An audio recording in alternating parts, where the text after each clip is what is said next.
आखिर सीटेट में 2024 दिसंबर में किस तरह के एसएसटी का सवाल पूछा है? तो एसएसटी के सवाल में देखिए, सिंपल पूछा था कि निम्नलिखित में से किस नृत्य रूपों को भारत की स्वतंत्रता के पश्चात शास्त्रीय नृत्य का दर्जा दिया गया? किसे शास्त्रीय? बहुत आसान है कि शास्त्रीय नृत्य का दर्जा। इसके इतिहास को भी देखेंगे कि शुरू में जो है शास्त्रीय नृत्य का दर्जा जो है भरतनाट्यम को दिया गया, कथक, कथकली, ओडिसी, कुचिपुड़ी और मणिपुरी।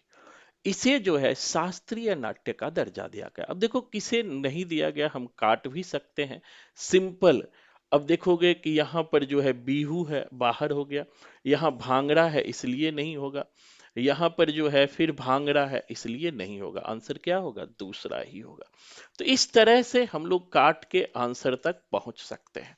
नेक्स्ट क्वेश्चन पूछा है, मनसबदारी प्रथा के संदर्भ में विचार कीजिए। दोस्तों, मनसबदारी प्रथा अकबर ने लाया था, जो मुगल काल का सम्राट अकबर थे, उसी ने मनसबदारी प्रथा लाया है। अब सवाल पूछा है, मनसबदार शब्द का प्रयोग ऐसे व्यक्तियों के लिए होता था जिन्हें कोई पद मिलता था। बिल्कुल सही है। यह एक श्रेणी व्यवस्था है जिसके द्वारा पद, वेतन और सैन्य उत्तरदायित्व निर्धारित किए जाते थे। बिल्कुल सही है, दोनों आंसर होगा।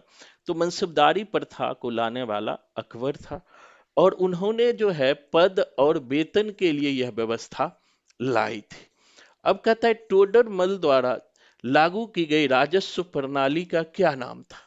कि टोडरमल ने जो राजस्व प्रणाली लागू किया उसका क्या नाम था? तो आप जानते हो कि टोडरमल ने जो प्रणाली लागू किया था उसका नाम जाप्ती था।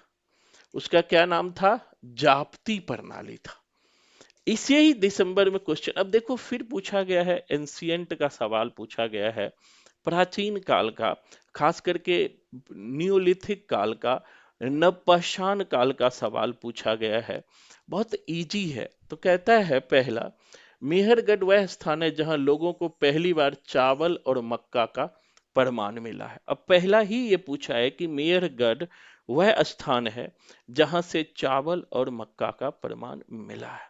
दूसरा है कि मेहरगढ़ में हिरन, भेड़, बकरियों के हड्डी मिले हैं। मेहरगढ़ में घर चौकोर और आयताकार थे। तो आंसर क्या हो जाएगा? पहला ही हो जाएगा, पहला और दूसरा। आंसर ए हो जाएगा। इसी तरह से कुछ और क्वेश्चन को हम ले सकते हैं, बहुत आसान।